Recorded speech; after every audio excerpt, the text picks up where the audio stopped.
Imagina por un momento que todo aquello en lo que crees, tus valores más profundos, las verdades que das por sentadas, pudiera cambiar con una simple votación.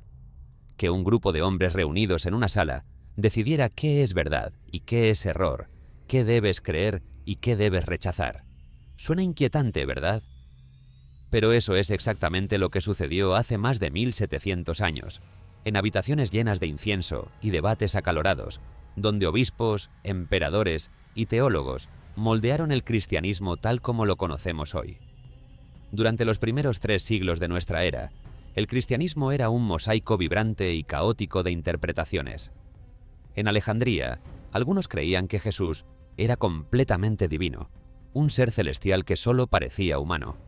En Antioquía, otros insistían en su humanidad radical, un profeta elegido por Dios pero hombre al fin y al cabo. En Roma, en Éfeso, en las aldeas perdidas de Siria, cada comunidad tejía su propia comprensión de quién era Cristo, qué significaba la salvación y cómo debía organizarse la Iglesia. No había una doctrina unificada. No había un credo universal. Solo voces, muchas voces, compitiendo por definir lo sagrado. Entonces todo cambió. El poder imperial entró en escena y con él llegó una pregunta ineludible. ¿Cómo puede un imperio gobernar en paz cuando sus súbditos no logran ponerse de acuerdo sobre la naturaleza de Dios? La respuesta fue tan brillante como controvertida. Los concilios. Reuniones masivas de obispos donde se votaba, se debatía, se excluía y se definía. Donde la fe se convertía en ley, donde la diversidad se transformaba en ortodoxia, donde el misterio divino quedaba encerrado en fórmulas precisas y credos inamovibles. Pero aquí está la pregunta que debería mantenerte despierto por la noche. ¿Qué se perdió en ese proceso? ¿Cuántas voces fueron silenciadas? ¿Cuántas escrituras fueron descartadas? ¿Cuántas comunidades enteras fueron declaradas herejes porque su Cristo no encajaba en el molde oficial? Y más importante aún, ¿quién decidió qué era verdad? ¿Fue Dios quien habló en esas asambleas? ¿O fueron hombres con agendas políticas, teológicas y territoriales? Si alguna vez te has preguntado por qué tu fe tiene la forma que tiene, por qué crees lo que crees, por qué hay un credo que recitas pero no entiendes del todo, este es tu momento, porque hoy vamos a viajar juntos a través de los siglos, a las salas donde se decidió el destino espiritual de millones. Vamos a conocer a los hombres que lucharon por definir a Dios, los emperadores que usaron la religión como herramienta de control y los disidentes que pagaron con el exilio, la persecución y el olvido por atreverse a pensar diferente. Así que si este viaje te intriga, si quieres descubrir cómo la fe se convirtió en autoridad, dale me gusta a este video, suscríbete al canal y déjame un comentario con tu reflexión. ¿Crees que la uniformidad doctrinal fue necesaria para la supervivencia del cristianismo? ¿O crees que algo esencial se perdió en el camino? Ahora cierra los ojos por un momento. Respira hondo. Siente el polvo del camino bajo tus pies. El sol del Mediterráneo quema tu piel. Escuchas voces discutiendo en griego, en latín, en copto. Hueles el incienso mezclado con el sudor de hombres que llevan días debatiendo. Estás en el año 325, en la ciudad de Nicea, y el mundo está a punto de cambiar para siempre. Bienvenido al nacimiento de la ortodoxia. Antes de que existieran papas y patriarcas, antes de que hubiera credos escritos en piedra y concilios respaldados por emperadores, el cristianismo era algo completamente distinto. Era una revolución espiritual sin manual de instrucciones. En los estrechos callejones de Jerusalén, en las catacumbas de Roma, en las bibliotecas de Alejandría y en las comunidades rurales de Asia Menor, cada grupo de creyentes construía su propia versión de la fe. Algunos veían a Jesús como un maestro iluminado, otros como el Mesías judío, otros como una manifestación divina que nunca fue realmente humana. No había Biblia completa, no había jerarquía clara, no había dogma oficial. Había solo hambre de trascendencia, esperanza en medio de la persecución y una pregunta que ardía en cada corazón. ¿Quién era realmente ese hombre crucificado en Jerusalén? Durante los primeros 3 siglos de nuestra era, el cristianismo no era una religión. Eran muchas religiones bajo un mismo nombre. Imagina un movimiento tan diverso que un cristiano de Roma no reconocería la fe de un cristiano de Edesa. En Alejandría, teólogos brillantes como Orígenes enseñaban que Jesús era el Logos divino. una emanación del Padre que preexistía antes de la creación del mundo. En Antioquía, otros enfatizaban su humanidad plena, su sufrimiento real, su muerte auténtica. En las comunidades gnósticas de Egipto, circulaban evangelios secretos donde Jesús revelaba conocimientos ocultos solo a unos pocos elegidos. En Roma, la comunidad dirigida por obispos intentaba establecer orden y jerarquía, pero incluso allí, las interpretaciones variaban enormemente. No había un Nuevo Testamento canónico.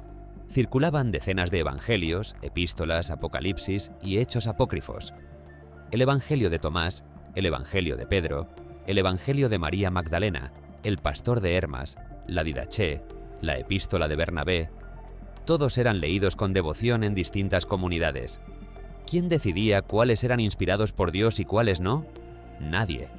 Cada comunidad, cada obispo, cada maestro tenía su propia biblioteca sagrada. Y las diferencias no eran solo teológicas, eran prácticas, litúrgicas, morales. Algunos cristianos celebraban la Pascua según el calendario judío, otros según el romano. Algunos permitían que las mujeres profetizaran y enseñaran, otros las relegaban al silencio. Algunos veían el martirio como la máxima expresión de fe, otros lo consideraban innecesario si podías evitarlo. Algunos practicaban el bautismo de niños, otros solo de adultos. Algunos comían carne sacrificada a ídolos si no había alternativa, otros morirían antes de hacerlo. ¿Cómo llegamos de ese caos vibrante a la uniformidad doctrinal que conocemos hoy? La respuesta tiene un nombre: poder imperial. Porque cuando el emperador Constantino el Grande se convirtió al cristianismo en el año 312, todo cambió. De repente, esta religión perseguida y fragmentada se convirtió en la fe del emperador más poderoso del mundo. Y con esa transformación llegó una pregunta urgente: ¿cómo puede el imperio ser uno si sus cristianos no logran ponerse de acuerdo sobre quién es Dios? Constantino no se convirtió por razones puramente espirituales. Era un estratega brillante que entendió que el cristianismo, con su estructura episcopal emergente y su capacidad de movilización social, podía ser el pegamento que uniera su imperio fragmentado. Pero para que funcionara, necesitaba uniformidad. Necesitaba que todos los cristianos cantaran el mismo credo, adoraran al mismo Cristo, obedecieran a la misma jerarquía. Las diferencias doctrinales no eran solo un problema teológico, eran una amenaza política. Entonces convocó el primer gran concilio ecuménico de la historia, un evento que cambiaría el cristianismo para siempre. Pero antes de llegar allí, debes entender algo. Lo que se perdió en ese proceso no fueron solo ideas abstractas. Fueron comunidades enteras, tradiciones vivas, formas de experimentar lo divino que desaparecieron para siempre. Algunas fueron declaradas heréticas, otras simplemente se desvanecieron porque no tenían el respaldo del poder imperial. Y aquí está el dato que debería hacerte reflexionar. Se estima que en el año 300 había al menos 50 evangelios diferentes circulando entre las comunidades cristianas. Hoy solo 4 son considerados canónicos. ¿Qué decían los otros 46? ¿Qué visiones de Jesús contenían? ¿Qué enseñanzas ofrecían? La mayoría se perdieron para siempre, aunque algunos fueron redescubiertos en el siglo XX, enterrados en el desierto egipcio, esperando revelar las voces que la ortodoxia silenció. Fue el descubrimiento de Nag Hammadi, en 1945, el que nos devolvió algunos de esos textos prohibidos, como fantasmas del pasado reclamando ser escuchados. Pero no nos adelantemos, porque ahora, en el año 325, en una ciudad junto al lago Ascania, 220 obispos de todo el imperio están a punto de reunirse. Llevan túnicas polvorientas por el viaje. Algunos cargan las cicatrices de la última persecución. Otros vienen respaldados por el dinero imperial.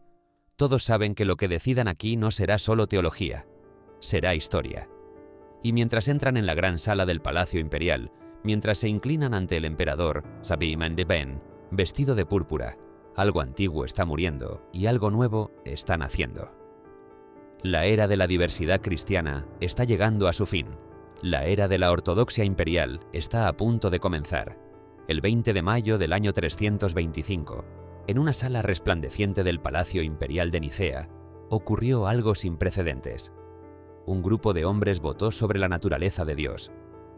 No lo hicieron en silencio místico ni en contemplación solitaria.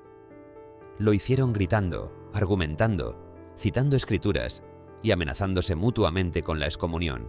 El emperador Constantino presidía desde un trono dorado, observando con satisfacción política, mientras los obispos de su imperio debatían si Jesucristo era de la misma sustancia que el Padre o si era una creación subordinada.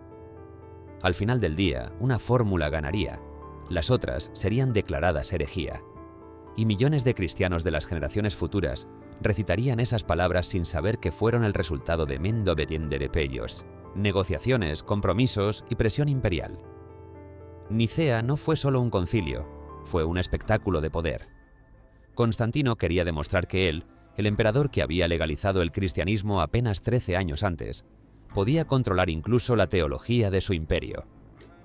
Mandó construir una sala enorme en su palacio de verano, ordenó que se cubrieran las paredes con cortinas de seda púrpura y dispuso que los obispos se sentaran en bancos de mármol dispuestos en semicírculo.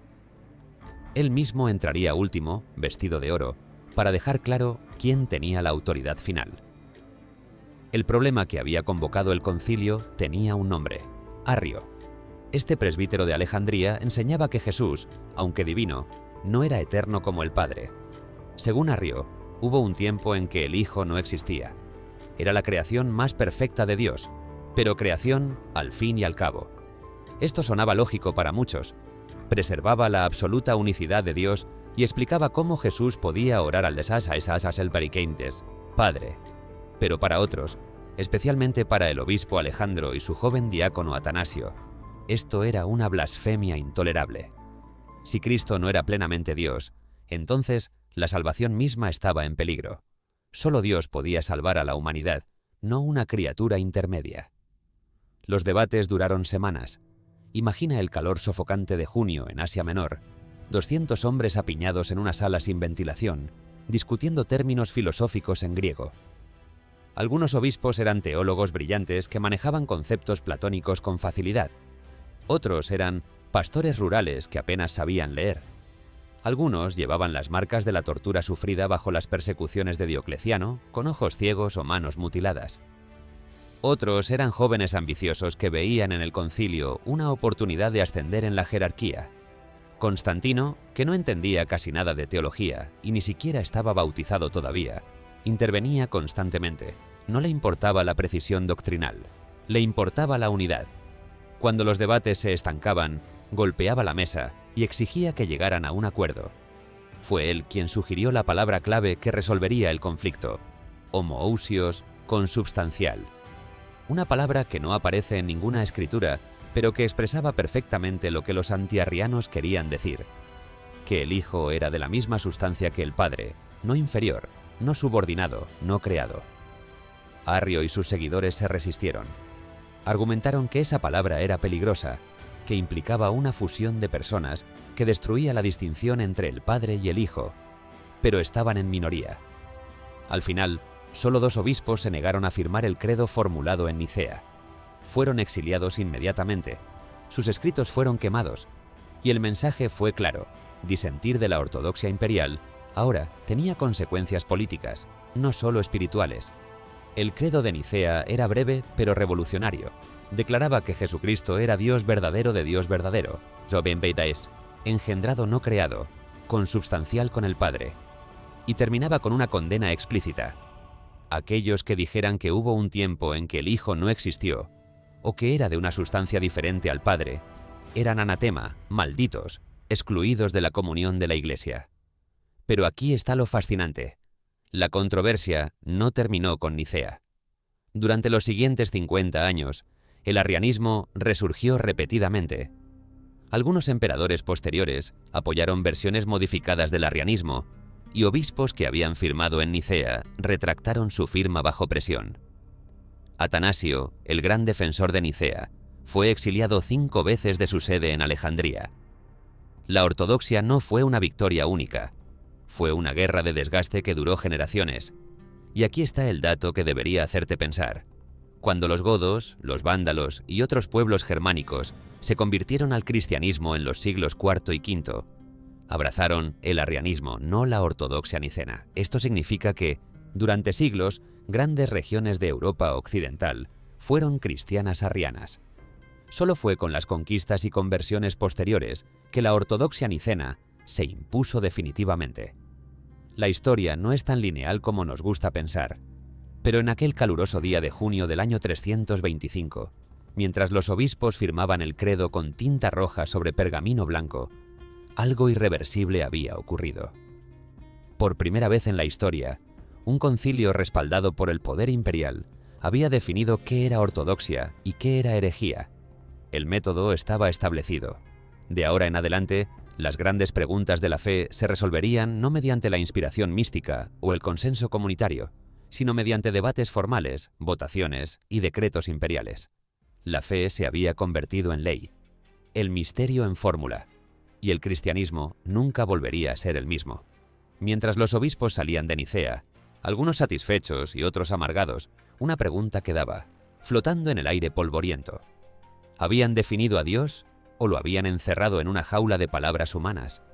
56 años después de Nicea, en el año 381, 150 obispos se reunieron en la capital imperial del Este, Constantinopla, la nueva Roma construida sobre las orillas del Bósforo. Llegaban con una tarea pendiente. El credo de Nicea había definido la relación entre el Padre y el Hijo, pero había guardado un silencio inquietante sobre la tercera persona de la Trinidad. ¿Qué era exactamente el Espíritu Santo? ¿Era una fuerza divina, un ángel exaltado, o Dios mismo en otra manifestación? Algunos lo llamaban simplemente el poder de Dios, otros lo trataban como una criatura, y un grupo emergente de teólogos, liderados por los padres capadocios, insistía en algo radical. El Espíritu Santo era tan plenamente Dios como el Padre y el Hijo. Pero decir esto en voz alta podría costarte el exilio, o algo peor. Al primer Saceni, concilio de Constantinopla, no tuvo el drama político de Nicea. Constantino estaba muerto. Su hijo Constancio, que había favorecido el arrianismo, también. Ahora gobernaba Teodosio el Grande, un emperador ortodoxo convencido que no tenía paciencia para disidentes. Apenas un año antes, en febrero del año 380, había emitido un edicto histórico. Todos los súbditos del Imperio Romano debían profesar la fe definida en Nicea. No era una sugerencia, era ley. La herejía ahora era un crimen contra el Estado.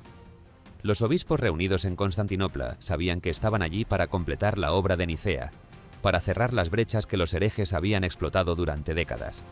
El debate central giraba alrededor de un grupo llamado los neumatómacos, los enemigos del Espíritu. Aceptaban la divinidad plena de Cristo establecida en Nicea, pero se resistían a extender esa misma dignidad al Espíritu Santo. Para ellos, el Espíritu era una criatura, quizás la más exaltada, pero criatura al fin. Enfrentándolos estaban los padres capadocios, Basilio de Cesarea, ya fallecido pero cuya influencia resonaba, su hermano Gregorio de Nisa y Gregorio Nacianceno. Este último, un poeta y teólogo brillante, fue nombrado brevemente patriarca de Constantinopla durante el concilio. Los capadocios habían desarrollado una teología sofisticada de la Trinidad, 3 hipóstasis, 3 personas distintas, compartiendo una única usía, una única esencia divina. Padre, Hijo y Espíritu Santo eran igualmente Dios, igualmente eternos, igualmente adorables. El concilio amplió el credo de Nicea con una sección dedicada al Espíritu Santo. No usaron la palabra homoousios para el Espíritu, probablemente para evitar provocar más conflictos, pero el significado era claro. Creemos en el Espíritu Santo, Señor y dador de vida, que procede del Padre, que con el Padre y el Hijo recibe una misma adoración y gloria. Era una afirmación rotunda de la divinidad plena, del Espíritu, sin usar terminología técnica que pudiera asustar a los moderados. Lo fascinante es que este credo ampliado, que hoy conocemos como el Credo Niceno-Constantinopolitano, no fue el resultado de largos debates teológicos en el concilio mismo. De hecho, algunos historiadores creen que el credo fue adoptado o adaptado de una fórmula bautismal ya existente en Constantinopla o Jerusalén. El concilio lo ratificó, le dio autoridad imperial y lo envió al mundo como la expresión definitiva de la fe ortodoxa. Pero hubo algo más en Constantinopla. algo que reveló la creciente tensión entre teología y poder. El concilio depuso a varios obispos considerados herejes y redistribuyó sus sedes entre candidatos ortodoxos. Gregorio Nacianceno, el poeta patriarca, renunció en medio del concilio, desencantado por las intrigas políticas y el uso instrumental de la teología. En uno de sus sermones más amargos, escribió que nunca había visto un concilio que produjera algo bueno, que solo traían ambición, luchas por el poder y condenas mutuas. Era una advertencia que las generaciones futuras ignorarían. También se estableció en Constantinopla la supremacía del obispo de Constantinopla sobre todos los obispos del este, excepto Roma. Esto sembró las semillas del futuro cisma entre Oriente y Occidente, aunque nadie lo sabía entonces. Roma siempre había reclamado primacía, basándose en su conexión con Pedro. Ahora, Constantinopla reclamaba autoridad basándose en que era la sede del emperador. Teología y política se entrelazaban más estrechamente que nunca. Aquí hay un dato revelador. El concilio no invitó a ningún obispo occidental. Fue un asunto puramente oriental. Cuando los obispos occidentales finalmente conocieron las decisiones tomadas en Constantinopla, algunos las aceptaron a regañadientes, pero otros se sintieron excluidos de un proceso que afectaba a toda la Iglesia. El ecumenismo, la idea de que toda la Iglesia debe participar en las decisiones doctrinales, ya estaba fracturándose. La doctrina trinitaria ahora estaba completa. 3 personas, una sustancia, Padre, Hijo y Espíritu Santo, coiguales, coeternos, coadorables. Era elegante, filosóficamente sofisticada y completamente abstracta para el cristiano común. ¿Cómo podían 3 ser uno y uno ser 3? La respuesta oficial era: es un misterio que trasciende la razón humana. Pero esa respuesta no satisfacía a todos. En las décadas siguientes, surgirían nuevas controversias. Si Cristo era plenamente Dios y plenamente hombre, ¿cómo se relacionaban exactamente esas dos naturalezas? ¿Tenía una sola voluntad o dos? ¿Una solamente o dos? ¿María era madre solo de su humanidad o también de su divinidad? Estas preguntas llevarían a los siguientes grandes concilios, donde las fracturas se harían aún más profundas. Pero mientras los obispos salían de Constantinopla en el año 381 cargando copias del credo ampliado, la arquitectura teológica fundamental del cristianismo ortodoxo estaba en su lugar. La Trinidad era oficial. El misterio estaba codificado. Y cualquiera que lo cuestionara no solo era hereje, sino criminal. Mientras las copias del credo eran llevadas por barco a las provincias del imperio, una pregunta susurraba en el viento del Bósforo. ¿Cuánto del Espíritu Santo original, el rúa impetuoso que soplaba donde quería, había sido domesticado al encerrarlo en fórmulas conciliares?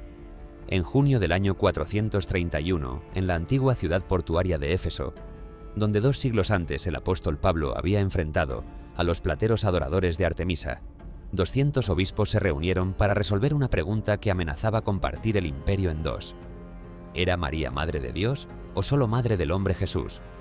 Puede parecer una distinción técnica, pero en realidad era el frente de batalla de algo mucho más profundo. Si Jesús era una persona unificada o 2 personas, separadas en un solo cuerpo. Y detrás de esta pregunta teológica había egos, rivalidades entre sedes patriarcales, y el orgullo herido de un patriarca que se negaba a llamar a una mujer virgen con el título más exaltado que la cristiandad podía ofrecer. El concilio de Éfeso sería uno de los más tumultuosos, violentos y divisivos de toda la historia cristiana. El conflicto había estallado en Constantinopla. Nestorio, recién nombrado patriarca de la capital imperial, era un predicador carismático de Antioquía. Pero tenía un problema. Le repugnaba llamar a María Theotokos, portadora de Dios, madre de Dios. Para Nestorio, ese término implicaba que Dios, el eterno e inmutable, había nacido de una mujer humana, lo cual era absurdo.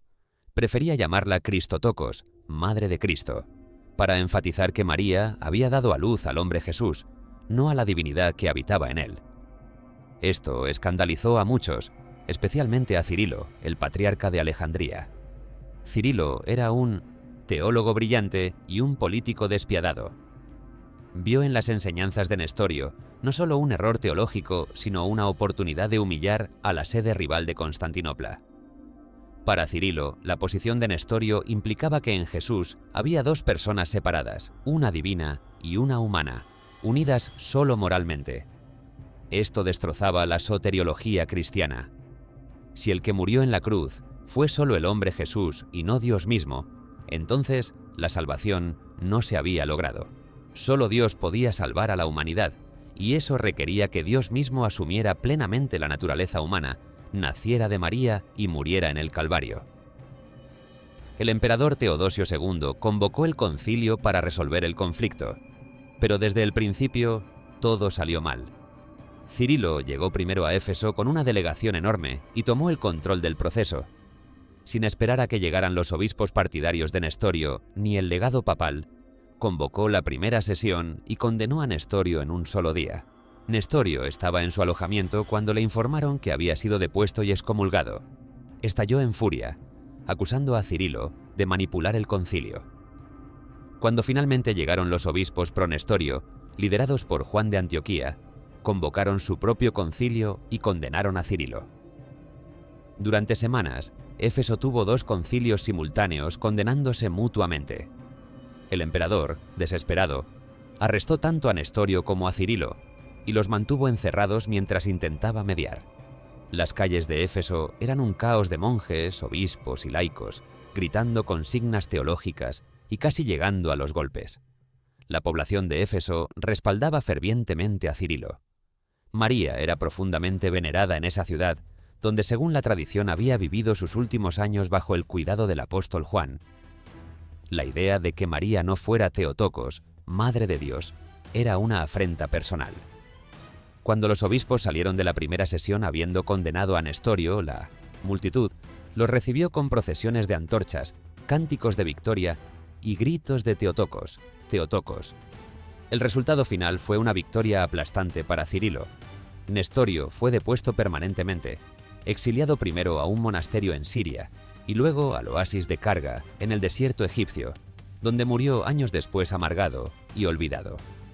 El concilio proclamó que María era verdaderamente Theotokos, porque Jesús era una sola persona, el Verbo encarnado, en quien la divinidad y la humanidad estaban unidas inseparablemente desde el momento de la concepción. No había dos personas en Cristo, sino una sola persona con dos naturalezas. Pero el nestorianismo no desapareció. Muchos cristianos de habla siríaca, especialmente en Persia y más allá, rechazaron las decisiones de Éfeso. Formaron su propia iglesia, la Iglesia del Oriente, que se expandió por toda Asia, llevando el cristianismo hasta China. Para ellos, Nestorio no era hereje, sino mártir de la verdad. Y aquí está el dato fascinante. Durante siglos, la Iglesia del Oriente fue la rama del cristianismo geográficamente más extendida del mundo, con comunidades desde Mesopotamia hasta la costa de China. Pero porque fueron declarados herejes en Éfeso, la historia occidental los olvidó casi por completo. El concilio de Éfeso también consolidó algo más, el método conciliar como campo de batalla político. Cirilo había gastado enormes sumas de dinero en sobornos, lo que él llamaba bendiciones y regalos, para asegurarse de que los funcionarios imperiales y otros obispos lo apoyaran. Sus cartas, descubiertas siglos después, revelan una red de manipulación tan sofisticada que podría avergonzar a cualquier político moderno. La santidad y la intriga, la fe y la ambición estaban completamente entrelazadas, y para María el resultado fue transformador. De ser una figura mencionada brevemente en los evangelios, se convirtió en Theotokos, puerta del cielo, reina de los ángeles, intercesora, todopoderosa. La mariología explotaría en los siglos siguientes con nuevas doctrinas, devociones y títulos. Pero todo comenzó aquí, en las calles polvorientas de Éfeso, donde teología y devoción popular se fusionaron en una victoria que cambiaría la espiritualidad cristiana para siempre. Cuando los obispos partieron de Éfeso, algunos en triunfo y otros en silencio derrotado, una pregunta permanecía. Si Jesús era una sola persona con dos naturalezas, ¿cómo se relacionaban exactamente esas naturalezas? ¿Se mezclaban? ¿Permanecían separadas? ¿Y quién podía responder eso sin caer en herejía de un lado o del otro?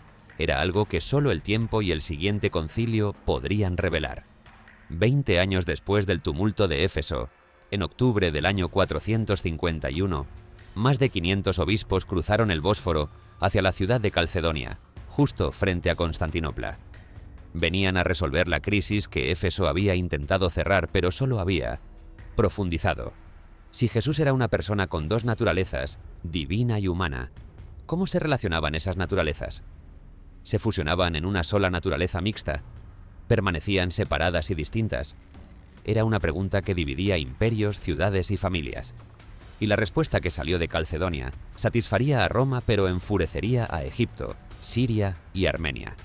Porque por primera vez en la historia conciliar, una decisión doctrinal causaría un cisma permanente e irreversible. Iglesias enteras se separarían de la comunión imperial y nunca regresarían. Después de Éfeso, Cirilo de Alejandría había muerto y su sucesor, Dioscoro, llevó la cristología alejandrina a su conclusión lógica extrema. Cristo tenía una sola naturaleza después de la encarnación, una naturaleza divina que había absorbido completamente la humanidad. Esta posición, llamada monofisismo, enfatizaba la unidad de Cristo tan radicalmente que su humanidad parecía casi desaparecer. En Constantinopla, el patriarca Flaviano y otros teólogos se alarmaron. Si Cristo no tenía una humanidad plena y distinta, ¿cómo podía representarnos? ¿Cómo podía salvar lo que no asumió completamente? Apoyaron una carta escrita por el Papa León I de Roma, conocida como el Tomo de León, que articulaba una cristología de dos naturalezas. Cristo era completamente Dios y completamente hombre. Las dos naturalezas permanecían distintas, pero unidas en una sola persona sin confusión ni separación. Pero en el año 449, Dioscoro convocó su propio concilio en Éfeso, a veces llamado el Latrocinio de Éfeso, donde por la fuerza, intimidación y violencia depuso a Flaviano. El patriarca de Constantinopla fue golpeado tan brutalmente durante el concilio que murió días después de sus heridas. Era un escándalo sin precedentes. La emperatriz Pulqueria y el nuevo emperador Marciano, horrorizados, convocaron un nuevo concilio para deshacer el desastre. Calcedonia fue el concilio más grande hasta ese momento. Los obispos se reunieron en la iglesia de Santa Eufemia, una mártir local cuyas reliquias presidían simbólicamente el evento. Las sesiones duraron semanas.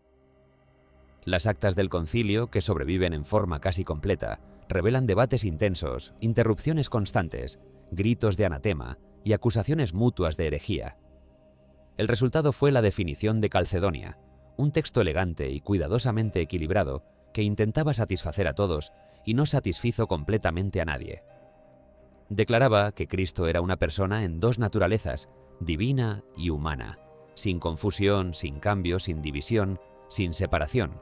Las dos naturalezas permanecían distintas, pero estaban unidas en la persona del Verbo. Era un equilibrio teológico brillante que rechazaba tanto el nestorianismo, dos personas, como el monofisismo, una sola naturaleza. Roma lo amó, Constantinopla lo aceptó, pero Egipto, Siria, Armenia y Etiopía lo rechazaron completamente.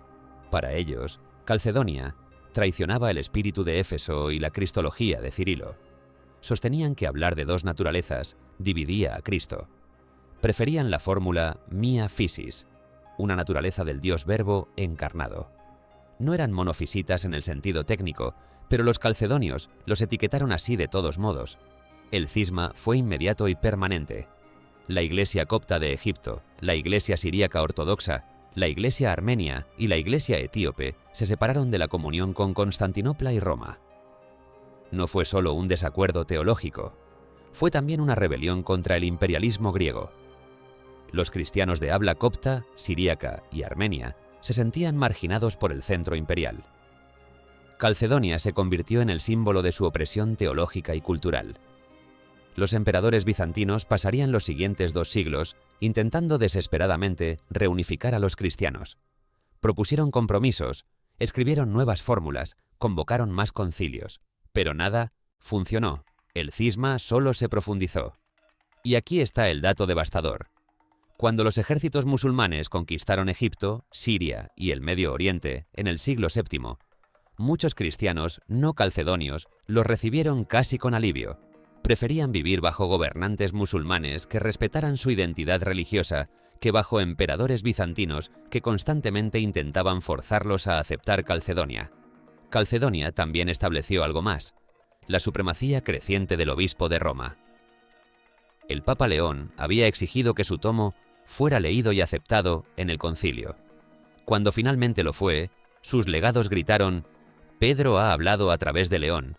Era una afirmación audaz de autoridad papal, que el Oriente aceptó a regañadientes en ese momento, pero eventualmente rechazaría por completo. Y para las iglesias que permanecieron calcedonias, la definición se convirtió en la piedra angular de la ortodoxia. Pero era una ortodoxia comprada a un precio altísimo. Lambíntose, fractura permanente de la cristiandad. La definición de Calcedonia era teológicamente sofisticada, pero era también un testimonio del fracaso del método conciliar. Porque si los concilios existían para unificar a la Iglesia, Calcedonia había logrado exactamente lo contrario. Había creado fronteras doctrinales que se convertirían en muros insuperables entre hermanos que alguna vez compartieron una fe común. Mientras los obispos salían de Calcedonia, algunos celebrando y otros en lágrimas, el cristianismo ya no era uno, eran muchos, divididos por fórmulas que pretendían unir, fragmentados por concilios que prometían paz. Y en los monasterios de Egipto, los monjes copiaban furiosamente los textos de Cirilo, preservando su cristología no calcedonia para las generaciones futuras que continuarían la resistencia. Los grandes concilios ecuménicos capturan nuestra imaginación con su drama, sus votaciones cruciales y sus exilios políticos. Pero entre estas asambleas masivas, algo igual de transformador ocurría en las sombras: el lento trabajo de consolidación doctrinal que no necesitaba emperadores ni debates públicos. En los siglos IV al VII, mientras las élites teológicas discutían sobre naturalezas y personas, obispos regionales, sínodos locales y copistas pacientes estaban tomando decisiones igualmente irreversibles. Decidían qué libros eran sagrados y cuáles apócrifos, qué prácticas litúrgicas eran legítimas y cuáles heterodoxas, qué tradiciones locales podían tolerarse y cuáles debían erradicarse. Fue una revolución silenciosa que moldeó el cristianismo tanto como cualquier gran concilio, pero sin el teatro imperial que la acompañaba. El canon del Nuevo Testamento, por ejemplo, no fue establecido en ningún concilio ecuménico. Fue el resultado de un consenso emergente que tomó siglos.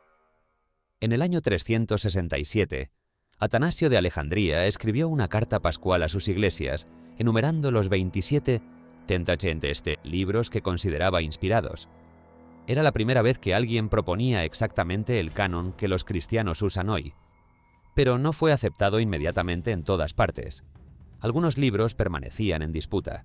El Apocalipsis de Juan era rechazado en muchas iglesias orientales que lo consideraban demasiado oscuro y potencialmente herético. La Epístola a los Hebreos era cuestionada en Occidente porque nadie sabía quién la había escrito.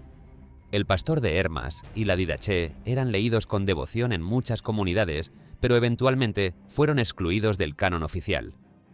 Y evangelios como el de Pedro o el de Tomás, una vez respetados en ciertas regiones, fueron declarados espurios y prohibidos.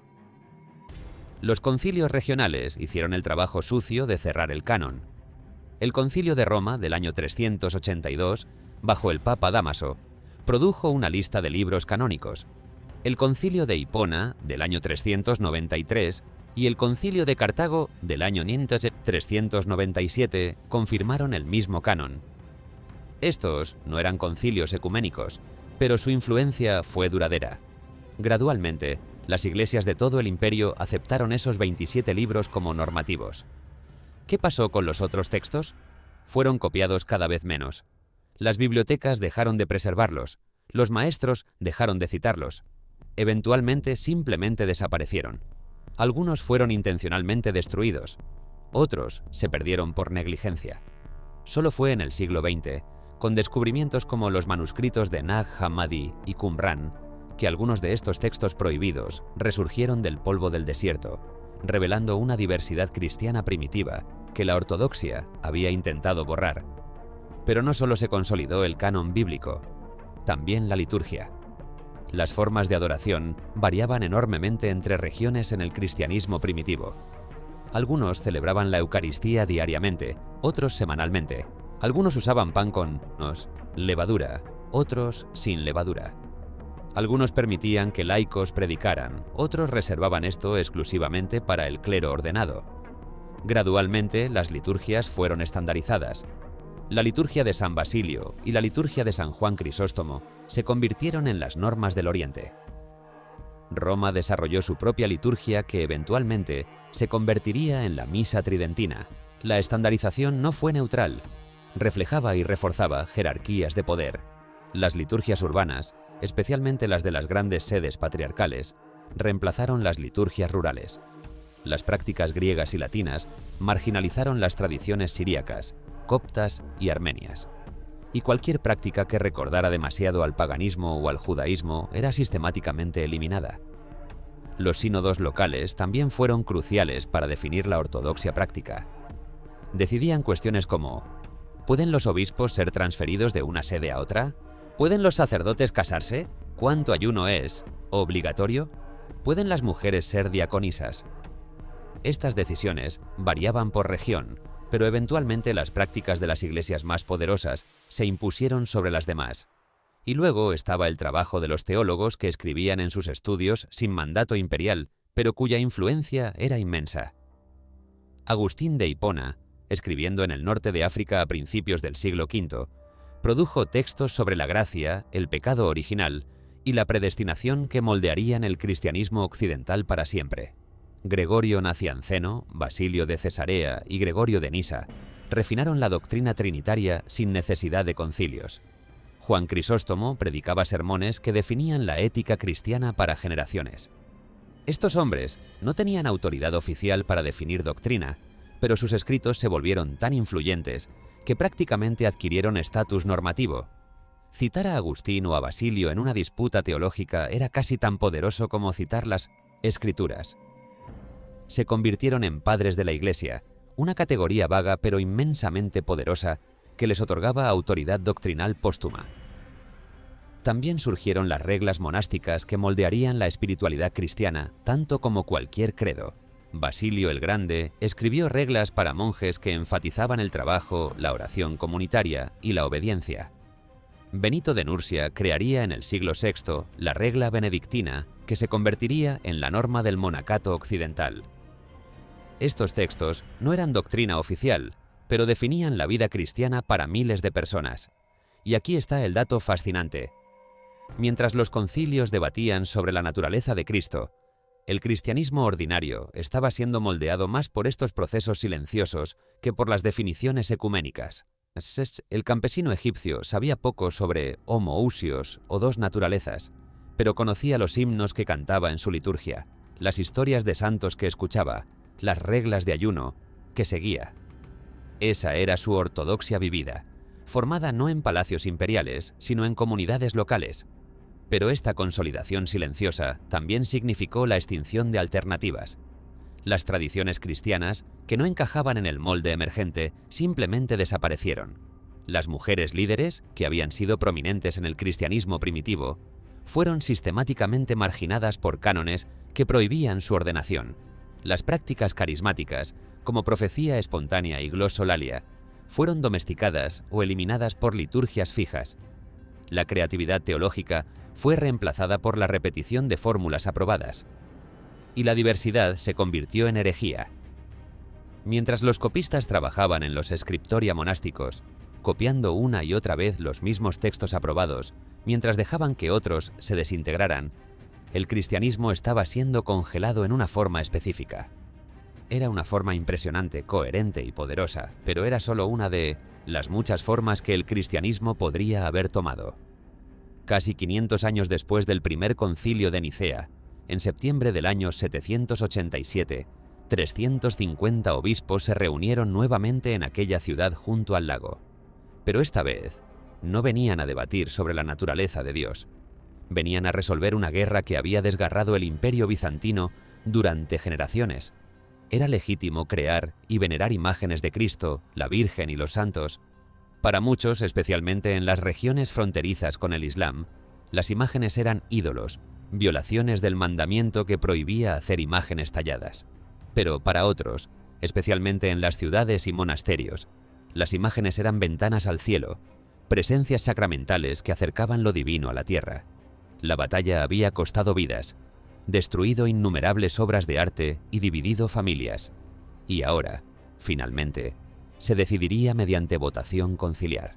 La controversia iconoclasta había comenzado en el año 726, cuando el emperador León III prohibió la veneración de imágenes religiosas. Sus razones eran complejas. Militarmente, el imperio estaba siendo aplastado por los ejércitos musulmanes que despreciaban las imágenes como idolatría. León creía que Dios estaba castigando a Bizancio por permitir la adoración de ídolos. Teológicamente, argumentaba que crear una imagen de Cristo era imposible. Cualquier imagen solo podría representar su humanidad, no su divinidad, y por lo tanto, dividía su persona única, lo cual era nestorianismo. Lo que siguió fue brutal. Soldados imperiales entraron en iglesias y monasterios, destruyendo iconos, frescos y mosaicos que habían sido venerados durante siglos. Monjes que resistían eran torturados o exiliados. Iconos famosos, como el Cristo de la Puerta de Calcedonia en Constantinopla, fueron arrancados de las paredes mientras multitudes lloraban. En algunas regiones, especialmente en Asia Menor, los obispos apoyaron entusiastamente la iconoclasia. Pero en otras, especialmente en Grecia y las islas, la resistencia fue feroz. La defensa teológica más brillante de las imágenes vino de un monje sirio llamado Juan de Damasco. Vivía en territorio musulmán, fuera del alcance del emperador bizantino, y desde allí escribió tratados que revolucionarían la teología del arte cristiano. Juan argumentaba que la encarnación lo había cambiado todo. Antes de Cristo, representar a Dios era imposible porque Dios era invisible. Pero cuando el Verbo se hizo carne, lo invisible se hizo visible. Cristo tenía un rostro humano, un cuerpo que podía ser visto y tocado. Por lo tanto, representar a Cristo en una imagen no era idolatría, sino una afirmación de la realidad de la encarnación. Juan distinguía cuidadosamente entre adoración, que solo se debe a Dios, y veneración, el respeto, que se muestra a las imágenes como canales de gracia. Cuando te inclinas ante un icono, no adoras la madera y la pintura. Veneras a la persona representada en ella. Es como besar la fotografía de un ser querido, no adoras el papel, pero el amor que sientes es real y dirigido a la persona en la imagen. Durante décadas el debate se intensificó. Algunos emperadores fueron iconoclastas radicales, otros toleraron las imágenes. En el año 780, tras la muerte del emperador iconoclasta León IV, su viuda Irene asumió la regencia por su hijo pequeño. Irene era una devota veneradora de imágenes y estaba determinada a restaurar los iconos. Convenció al patriarca para que convocara un concilio. El segundo concilio de Nicea fue tumultuoso desde el principio. Muchos obispos iconoclastas se negaron a asistir. Otros fueron presionados para venir. Los legados papales de Roma asistieron, dándole legitimidad occidental al concilio. Durante semanas debatieron. Los defensores de las imágenes presentaron argumentos teológicos, testimonios, patrísticos y relatos de milagros realizados a través de iconos. Los iconoclastas restantes argumentaban que las imágenes llevaban a la superstición y desviaban la adoración de Dios. El concilio decidió a favor de las imágenes. Declaró que la veneración de iconos de Cristo, la Virgen, los ángeles y los santos era legítima y ortodoxa. Las imágenes no eran ídolos sino libros para los iletrados, ventanas al mundo celestial. Pero cuidadosamente especificaron que solo se les debía veneración, nunca adoración, y distinguieron entre distintos tipos de imágenes, pintadas, mosaicos, relieves, pero nunca esculturas completas en 3 dimensiones, que seguían siendo problemáticas por su asociación con los ídolos paganos.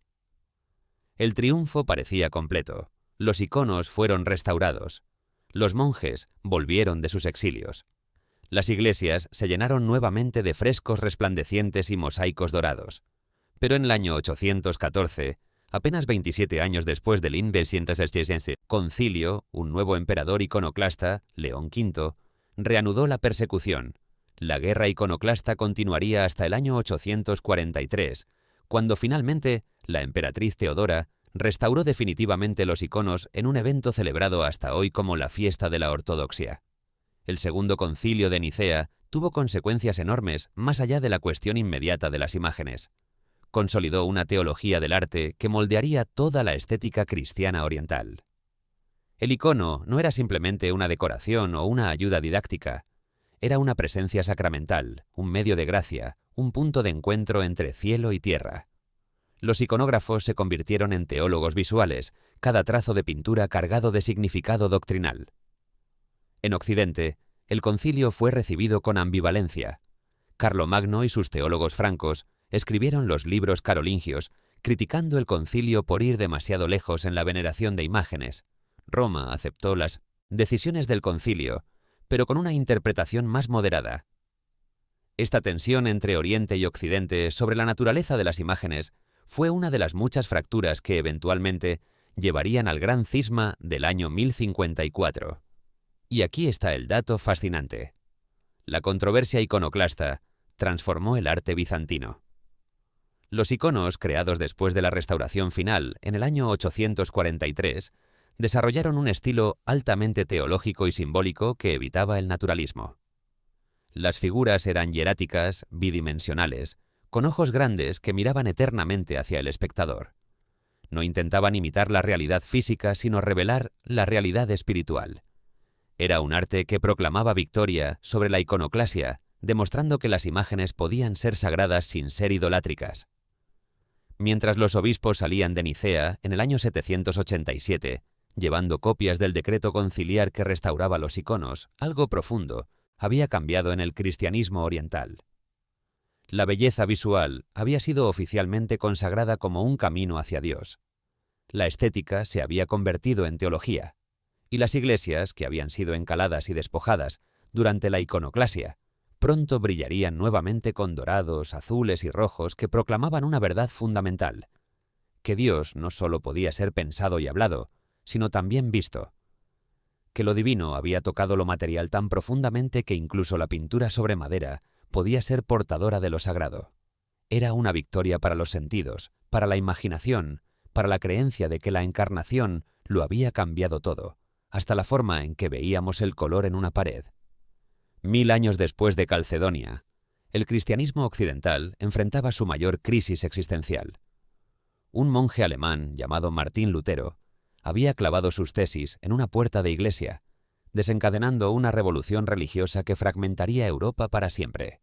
Las doctrinas que habían sido asumidas durante siglos, la autoridad papal, el purgatorio, la venta de indulgencias, la transubstanciación, la necesidad de la confesión, estaban siendo cuestionadas públicamente. Ciudades enteras se volvían protestantes. Príncipes alemanes desafiaban al emperador. Inglaterra se separaba de Roma. Y la Iglesia católica, sacudida hasta sus cimientos, necesitaba responder. La respuesta llegó en forma de un concilio que duraría 18 años, que se reuniría en 3 períodos distintos, que codificaría la doctrina católica con una precisión sin precedentes, y que garantizaría que el cisma protestante nunca sanaría. El Concilio de Trento se convocó oficialmente en el año 1545, aunque las discusiones sobre la necesidad de un concilio habían durado décadas.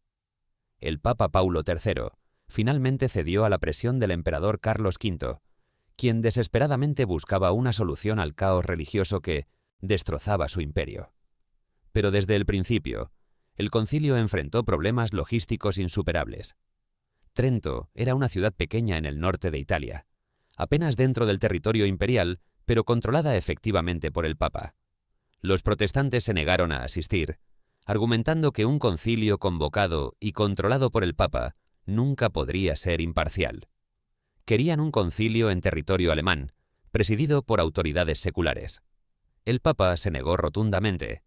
El resultado fue que Trento sería un concilio puramente católico, una asamblea de obispos leales a Roma, decidiendo unilateralmente qué era ortodoxia sin siquiera escuchar las voces protestantes.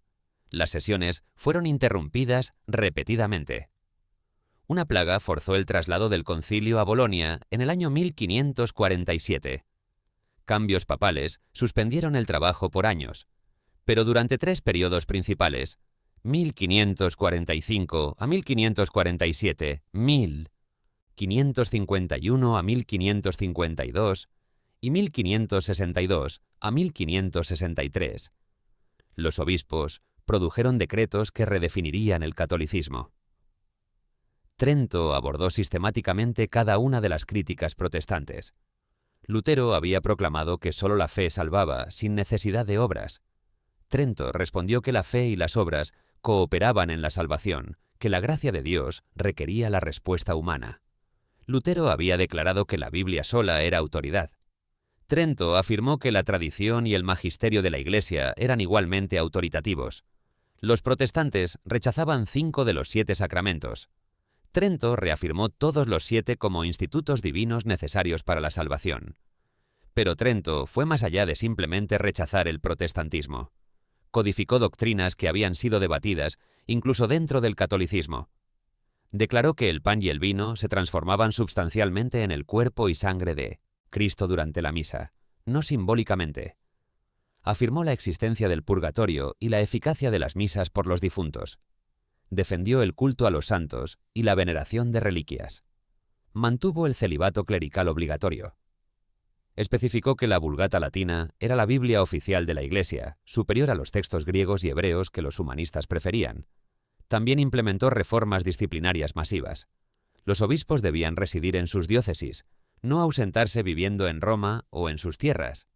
Los sacerdotes debían ser educados adecuadamente en seminarios. Los registros parroquiales de bautismos y matrimonios debían mantenerse meticulosamente. Los predicadores debían estar autorizados por el obispo. La venta de indulgencias, aunque no abolida, fue regulada estrictamente para evitar los abusos que habían escandalizado a Lutero. El resultado fue un catolicismo transformado, más centralizado, más disciplinado, más educado, más agresivamente misionero. Las órdenes religiosas nuevas como los jesuitas, fundados por Ignacio de Loyola, se convirtieron en los soldados de choque de esta contrarreforma, estableciendo colegios, enviando misioneros a Asia y América y combatiendo el protestantismo con todas las armas intelectuales disponibles. Pero el precio fue alto. Trento cerró la puerta a cualquier reconciliación con los protestantes. Al codificar tan rígidamente las doctrinas disputadas, hizo imposible cualquier compromiso. Los protestantes moderados, que quizás hubieran considerado regresar a la comunión católica, ahora enfrentaban una lista de creencias obligatorias que no podían aceptar. El cisma, que en 1520 todavía parecía potencialmente reversible, ahora era permanente. Y aquí está el dato perturbador. Durante y después de Trento, la Inquisición intensificó sus actividades. Libros fueron prohibidos masivamente mediante el Index Librorum Prohibitorum.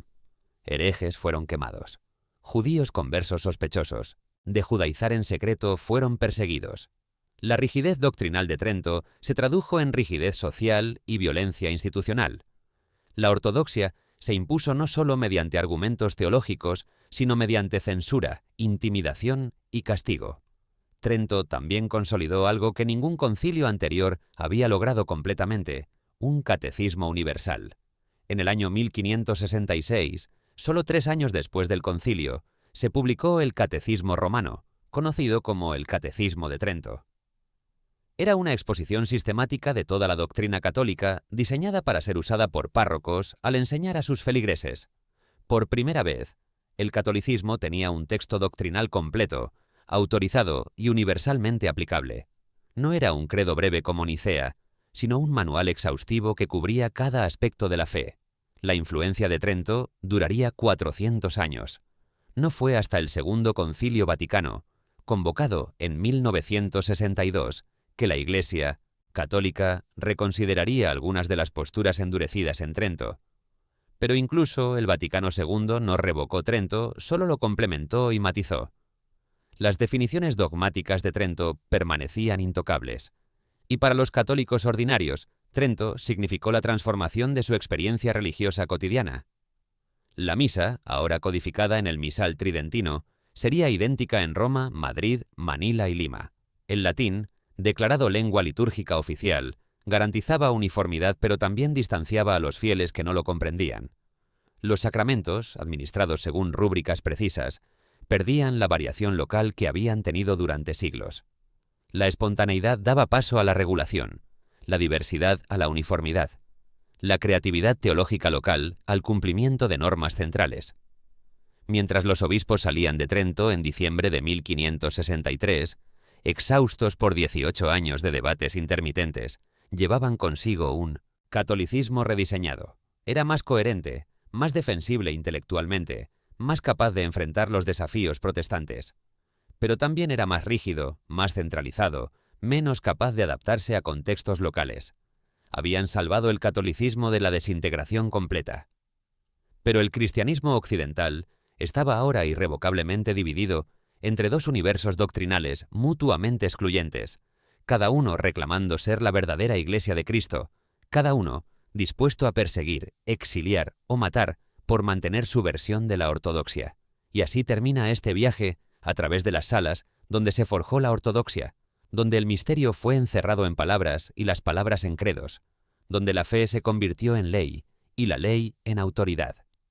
Desde aquellas primeras comunidades dispersas que apenas lograban ponerse de acuerdo sobre quién era Jesús, hasta los concilios masivos respaldados por emperadores que decidían la naturaleza de Dios mediante votación, hemos recorrido un camino de consolidación y fractura, de victorias teológicas compradas con cismas permanentes, de uniformidad lograda al precio de la diversidad silenciada. Recapitulemos este viaje extraordinario. En los primeros 3 siglos, el cristianismo era un mosaico vibrante de interpretaciones, 50 evangelios circulando, comunidades experimentando con formas radicalmente distintas de seguir a Cristo. Luego Nicea, en el año 325, donde 220 obispos definieron que Cristo era consustancial con el Padre, estableciendo el método conciliar como árbitro de la verdad. Constantinopla, 56 años después, completando la Trinidad al declarar al Espíritu Santo igualmente divino. Éfeso, en el año 431, proclamando a María Teotocos en medio de violencia y manipulación política, que reveló cuán entrelazados estaban poder y doctrina. Calcedonia, 20 años después, definiendo las dos naturalezas de Cristo y provocando el cisma más doloroso de la historia cristiana, separando a Egipto, Siria y Armenia del imperio para siempre. Entre los grandes concilios, esa consolidación silenciosa, sínodos regionales cerrando el canon, liturgias estandarizándose, tradiciones locales siendo borradas, alternativas siendo declaradas heréticas. Luego el segundo Nicea, en el año 787, restaurando los iconos después de décadas de guerra iconoclasta, consagrando la belleza visual como camino hacia Dios.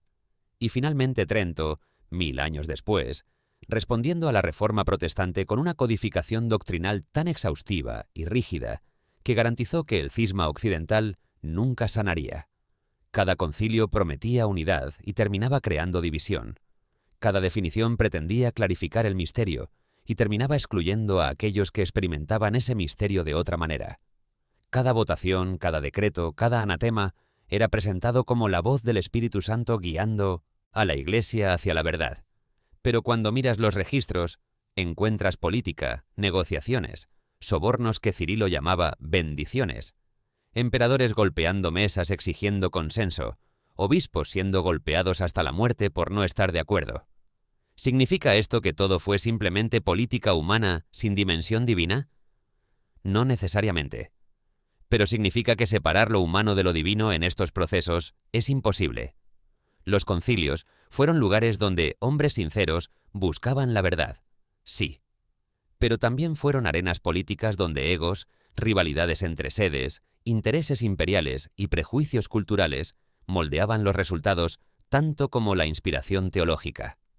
Honremos la resiliencia de aquellos que participaron en este proceso, los obispos que viajaban meses para asistir a concilios, arriesgando naufragios y bandidos, los teólogos que pasaban años refinando fórmulas que pudieran expresar lo inexpresable, los copistas que preservaban textos en 1920 scriptoria oscuros, los mártires que morían defendiendo su versión de la verdad, los disidentes que vivían en exilio antes que comprometer su conciencia.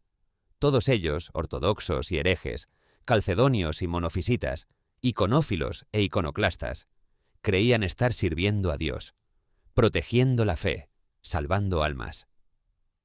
Pero también recordemos a aquellos cuyas voces fueron silenciadas, las comunidades enteras declaradas heréticas, los evangelios quemados, las tradiciones que desaparecieron, las mujeres líderes sistemáticamente marginadas, los cristianos que no encajaban en los moldes imperiales y cuyas historias se perdieron para siempre. Ellos también eran portadores de algo sagrado, también experimentaban a Cristo de maneras auténticas, también amaban a Dios con todo su corazón. La doctrina cristiana que heredamos hoy, con su Trinidad elaborada, su cristología de dos naturalezas, su canon cerrado de 27 libros, su liturgia regulada y su jerarquía definida, no cayó del cielo completa. Fue construida pieza por pieza, decisión por decisión, concilio por concilio, a lo largo de siglos. Fue moldeada tanto por fuerzas históricas como por inspiración divina, tanto por accidentes de geografía y poder como por búsqueda genuina de verdad. ¿Es esto motivo de desesperación o de esperanza? Quizás de ambas. Desesperación porque destruye la ilusión de que tu fe es pura, inmaculada, directamente revelada sin mediación humana. Esperanza porque muestra que la fe es algo vivo, que crece, que se adapta, que es negociado por comunidades reales, en contextos históricos específicos. No es un monolito caído del cielo, sino una conversación de 2 milenios, interrumpida constantemente pero nunca terminada. La pregunta que debes hacerte, mientras este video llega a su fin, no es si los concilios tuvieron razón o se equivocaron, es más profunda. ¿Qué versión del cristianismo viviríamos hoy si Constantino nunca se hubiera convertido? Si Arrio hubiera convencido a más obispos en Nicea? Si Calcedonia hubiera encontrado una fórmula que Egipto pudiera aceptar? Si la iconoclasia hubiera triunfado permanentemente? ¿Si Lutero hubiera sido escuchado en lugar de condenado? La historia pudo haber sido completamente diferente con solo pequeños cambios en esas salas llenas de incienso y debate. Y quizás la pregunta más inquietante de todas. Cuando recitas un credo en la iglesia, cuando aceptas una doctrina como verdad evidente, ¿eres consciente de que estás recitando el resultado de votaciones antiguas, compromisos políticos, exclusiones violentas? ¿Que esas palabras que pronuncias con devoción fueron alguna vez propuestas controvertidas, debatidas ferozmente, impuestas por decretos imperiales? ¿Que otros cristianos, igualmente devotos, las rechazaron y pagaron con el exilio o la muerte? No te estoy diciendo qué creer, no puedo hacer eso, pero te invito a creer con los ojos abiertos, consciente de que tu fe tiene una historia, que esa historia es compleja, humana, a veces hermosa y a veces vergonzosa, que la autoridad doctrinal que reclaman tus líderes religiosos fue construida a lo largo de siglos mediante procesos que no siempre fueron nobles. Quizás eso hace tu fe más frágil, o quizás la hace más real, porque una fe que puede sobrevivir el conocimiento de su propia historia, que puede mirar honestamente los concilios con todas sus imperfecciones y aún así encontrar algo sagrado en ellos, es una fe madura, una fe que no necesita mitos de pureza para sostenerse, una fe que puede abrazar tanto el misterio como la historia, tanto lo divino como lo humano. Mientras el sol se pone sobre las ruinas de Nicea, Constantinopla, Éfeso, Calcedonia y Trento, esas ciudades que alguna vez resonaron con debates que cambiaron el mundo, una pregunta permanece flotando sobre sus piedras antiguas. ¿Los concilios descubrieron la verdad o la inventaron? ¿Revelaron a Dios o lo encerraron en jaulas de palabras humanas? Quizás ambas cosas, quizás ninguna. Quizás la pregunta misma es demasiado simple para la complejidad de lo que ocurrió en esas salas. Lo que sí sabemos es esto: la fe que practicas hoy, sea cual sea, fue moldeada por esos hombres reunidos hace siglos, gritando en griego y latín, votando sobre la naturaleza de lo infinito, excluyendo a sus hermanos por diferencias doctrinales que a veces parecen incomprensiblemente pequeñas. Llevas su legado. La pregunta es si lo llevas conscientemente, críticamente, con gratitud por lo que preservaron y dolor por lo que destruyeron. Gracias por acompañarme en este viaje a través del tiempo, a las salas donde la fe se convirtió en autoridad. Si este relato te hizo pensar, cuestionar, maravillarte o incluso incomodarte, dale me gusta al video, suscríbete al canal y déjame un comentario compartiendo tus reflexiones. ¿Crees que los concilios fueron necesarios para preservar el cristianismo? ¿O crees que algo esencial se perdió cuando la diversidad se convirtió en herejía? Me encantaría saber qué piensas. Y recuerda, la historia no termina en Trento. Continúa. El Vaticano II en el siglo XX intentó abrir ventanas que Trento había cerrado. Los movimientos ecuménicos del siglo XXI buscan sanar cismas de 1500 años. La conversación que comenzó en aquellas primeras comunidades dispersas aún continúa. Y tú, ahora, con el conocimiento de esta historia, eres parte de ella. Que encuentres tu propia verdad en medio de estas historias antiguas. Que tu fe sea lo suficientemente fuerte para soportar preguntas difíciles. Y que nunca olvides que antes de que hubiera credos, antes de que hubiera concilios, antes de que hubiera ortodoxia y herejía, había solo un grupo de personas intentando dar sentido a un encuentro transformador con lo divino. Todo lo demás vino después. Y quizás, solo quizás, todo lo demás es negociable. Hasta la próxima historia, cuídate. Sigue cuestionando, sigue buscando. Y nunca dejes que nadie te diga que las preguntas son más peligrosas que las respuestas demasiado fáciles.